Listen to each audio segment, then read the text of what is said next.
Kuna baadhi ya watu nyinyi mjui. Hapa Tanzania kipindi cha kati hapa kilitokea tukio la kukamatwa. Kuna mwanamke mmoja anaitwa Martha Karua.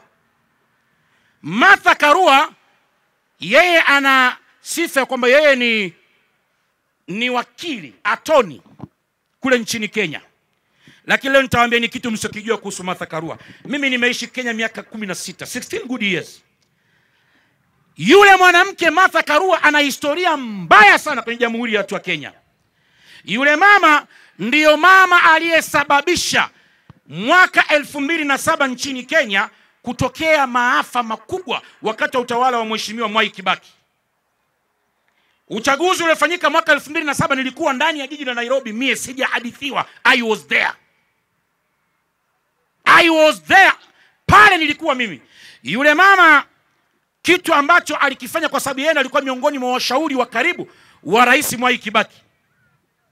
Wakati yule mama walikuwa wanafanya mashauri, anamwambia Kibaki kwamba wewe ongoza tu nchi, itakayotokea litokee. Martha Karua.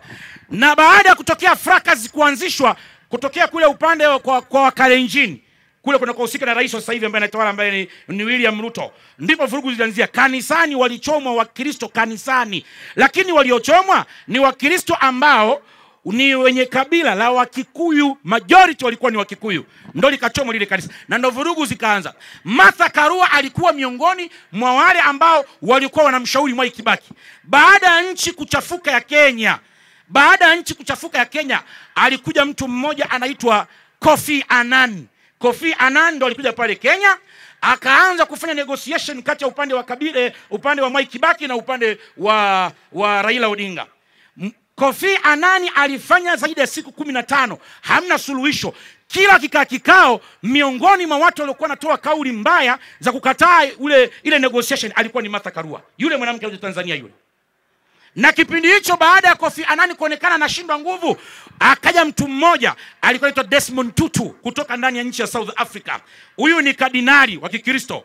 Alikuja kama kardinali ili mradi kuja angalau kuzungumza, huenda Wakristo wakamuelewa kama Mkristo mwenzao, wakapunguza ile munkari, kwa sababu majority Kenya ni Wakristo tofauti na Waislamu. Tanzania majority ni Waislamu, Wakristo hivyo. Kenya majority Wakristo, Waislamu ndio hivyo. Tumeelewana sawa? Ikabidi baada ya kuja yule Desmond Tutu wakafanya mazungumzo. Hakuna kilichobadilika. Watu wanauana mitaani. Kuna basi ilikuwa inaitwa Falcon zamani, kabla kubadilishwa kuitwa Simba Coach.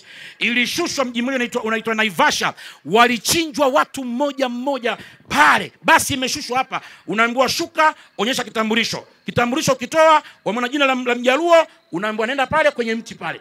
Kisu. Watu walikufa sana. Martha Karua akiwa miongoni mwa wasemaji wakubwa katika kipindi cha Mwai Kibaki. Yule mwanamke. Lakini aliyekwenda kumaliza ile mambo alikuwa ni Mheshimiwa Jakaya Mrisho Kikwete. Kikwete anatoka Tanzania, anakwenda Nairobi Kenya, anafika pale Kenya. Kikwete kaenda kaangalia, akaona hapa tukisema tusikize kundi la Mwai Kibaki na kundi la Raila Odinga wote pamoja, hatuwezi kupata solution. Alichokifanya Kikwete, akamwambia Kofi Annan, hapa tukae watu hao 4 peke yake. Mimi, wewe, Kofi Annan pamoja kabisa na nani? Na Mwai Kibaki na Raila Odinga. Watu 4. Na kweli walivokaa watu 4, mwanzoni Kikwete kasikiliza, anaona watu wanasema miongoni mwao Martha Karua alikuwa anaongea sana yule mwanamke. Baada ya tukio hilo walivokaa watu 4 usiku, asubuhi wanakwenda KICC. Wanasimama, wanatoa statement, wamekubaliana, inatiwa saini, watu 4 wanatia saini. Anatia saini Mheshimiwa Jakaya Mrisho Kikwete, anatia saini Mheshimiwa Kofi Annan ambaye ameshakufa, alikuwa ndo mkubwa wa UN kipindi hicho, anatia saini Mwai Kibaki, anatia saini Raila Odinga. Wanatengeneza serikali ya 50-50 government sharing. Wanatengeneza serikali ya 50 kwa 50. Martha Karua alikuwa miongoni mwa watu aliyehujumu nchi ya Kenya. Yule mwanamke katoka kwao kaja Tanzania kuja kutuharibia nchi yetu. Alafu nyinyi kuulizeni, unafikiri watu hawana kumbukumbu? Watu wafikiri jeshi la polisi, Mungu aendelee kulibariki, tusemeni amina. Maofisa wa Immigration Department Tanzania, Dar es Salaam Nyerere International Airport, wakaangalia wakaona hawa wamekuja hapa lengo lao, wanaulizwa mnafanya nini? Sisi tunakuja kwa ajili sijui ya nini, na wakaambia sio hapa Tanzania. Tunakujueni, historia inaonyesha huyu mama ni miongoni mwa waleta vurugu ndani ya Afrika Mashariki. Alafu kwa hikma ambaye ilitumika, wale watu wakarudishwa kwao. Wamelalamika sana. Mjui kuna watu wanachukia, kuna watu wanaumia, kuna watu wanaumizwa kwa hiyo mama anavyoitawala nchi ya Tanzania vizuri na amani na salama.